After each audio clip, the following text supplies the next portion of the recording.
kiam chu kan theng thei em ralan tam me iram kan pan lai ya le do lam chua ma kan chu ve ngaye ma se kan lau lawang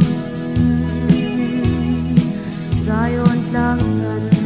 si pai huai le Calvary nun namang te chuan in tuam pam kim lain rin na tha zarula thoru ko la eng ta kan salen na tu lao lo bin kal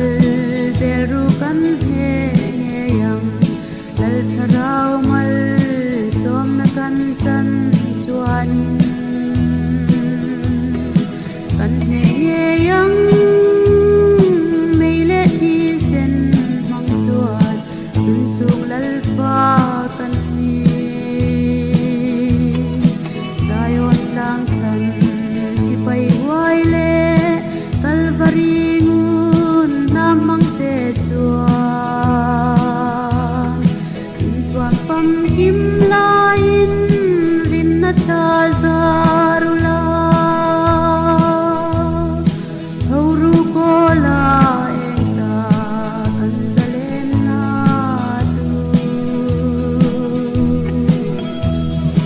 chumi hun na ne tu lal ma chuan nung ai chum le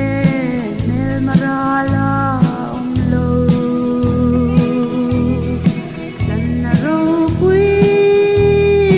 fakin kan au rualang lal ro lu kan changang Zion lang san si pai huai le